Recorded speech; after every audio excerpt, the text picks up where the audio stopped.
여러분, 현대인들의 특징 가운데 하나가 뭔가 하면 원인 분석을 좋아한다는 것입니다. 좋은 일이 있으면 이 좋은 일이 어떻게 일어났는지 분석합니다. 또 질병 같은 좋지 않은 일이 있을 때는 분석에 더 열중합니다. 이 병이 먹는 음식에서 왔는지 생활 습관에서 왔는지 알고 싶어 하는 거죠. 마치 그것만 고치면 병을 고칠 수 있는 것처럼, 그것만 고치면 다시는 나쁜 일이 일어나지 않을 것처럼 말입니다. 그럴 수 있습니다. 나쁜 습관이 쌓이면 병도 오고 몸에 문제가 생깁니다. 편식이 심하면 좋은 건강 유지하기 어렵습니다. 하나 더 말한다면 운전 습관이 나쁘면 언젠가는 사고로 이어지지요. 습관을 분석하고 나쁜 점을 고쳐나가는 일 당연합니다. 하지만 이럴 때에 한 가지 염두에 두어야 할 일이 있습니다. 그것은 세상에 일어나는 모든 일들, 결과를 보면서 그 원인을 분석할 수 있는 그런 능력이 우리에게 없다는 사실입니다.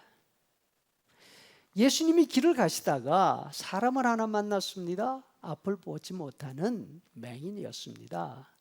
제자들은 이 사람이 태어나면서부터 문제가 있었다는 사실을 이미 알고 있었던 것 같습니다. 좋은 기회잖아요. 그동안 궁금했던 일들 예수님께 묻습니다. 선생님, 이 사람은 왜 이런 불행을 가지고 태어났을까요? 자신 아니면 부모, 누구의 죄값입니까? 제자들은 맹인의 불행을 보면서 그 원인을 분석해서 알고 싶었습니다. 그래야 자신들이나 자신들의 자녀들에게 이런 불행이 일어나지 않도록 방지할 수 있을 테니까요. 질문에 대한 예수님의 대답은 놀랍게도 이 사람이 불행이 그들의 죄 때문이 아니다, 이것입니다. 맹인의 불행에 대한 제자들의 분석은 완전히 빗나가고 말았습니다.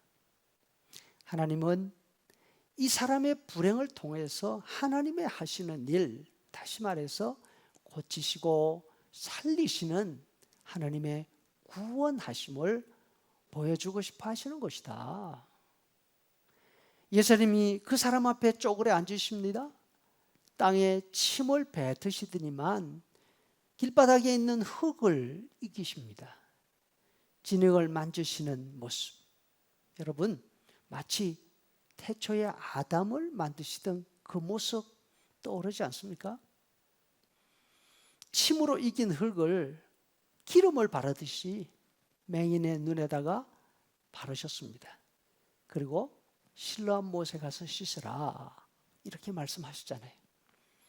그 사람이 가서 씻었습니다. 눈이 떠졌습니다. 밝은 눈으로 보면서 돌아왔습니다. 이웃 사람들이 깜짝 놀라서 묻습니다. 그 사람이 자세하게 설명합니다. 하지만 이웃 사람들은 그의 말을 믿지 못하고 그를 데리고 바리새인들에게로 갑니다. 이 사람이 뭔가 좀 이상하다는 거죠. 바리새인들의 물음에 또 자세하게 설명합니다. 그들도 믿지 않습니다.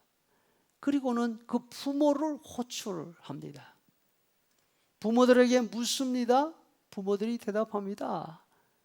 아들이 어떻게 눈을 뜨게 됐는지 우리는 그 자세한 내목을 알지 못합니다. 다만 얘가 우리 아들 맞고 태어날 때부터 맹인이었다는 거, 그거 맞습니다. 정 궁금하시면 본에게 직접 물어보십시오. 바리새인들은 부모의 말도 믿지 않습니다. 왜냐하면 자신들의 기준으로 생각할 때 예수는 안식일 법조차 지키지 않은 죄인이기 때문에 그런 일을 할 수가 없습니다. 그래서 그 사람을 불러서 다시 묻습니다. 그 죄인이 도대체 너한테 무슨 짓을 한 거냐? 그 사람이 대답합니다. 나는 나를 고쳐준 그 사람이 죄인인지 아닌지 모릅니다. 그러나 한 가지 아는 사실이 있습니다. 그것은 내가 전에는 맹인이었는데 지금은 본다는 이 사실입니다. 이 사람은 태어나면서부터 맹인이었습니다. 이제 시력이 고쳐졌고 자기의 시력을 고친 사람이 예수라는 청년이었다는 것. 그것을 누누이 설명하고 또 설명하고 있습니다. 그럼에도 불구하고 바리새인들은 애써 또 일부러 예수님을 배제하고 있습니다. 왜요? 예수라는 사람이 자신들의 기준에 맞지 않기 때문이죠. 여러분, 우리는 어떻습니까? 우리의 삶 가운데 나타난 하나님의 은혜를 알고 있습니까? 인정하고 있습니까? 아니면 막연히 모든 것이 하나님의 은혜라 이렇게 말하는 게 쑥스럽기도 하고 맞듣지 않아 하고 있습니까? 우리도 주변에 일어나는 일들에 관한 원인을 찾고 분석하면서 애써서 하나님을 배제하려고 그렇게 하고 있지 않은지 자신을 돌아볼 수 있으면 좋겠습니다. 그래서 이 맹인으로 태어났던 사람처럼 내가 다른 건 다 모르지만 아는 것 하나가 있습니다. 그것이 모든 것이 하나님의 은혜라는 그 사실입니다. 이렇게 고백할 수 있기를 바랍니다.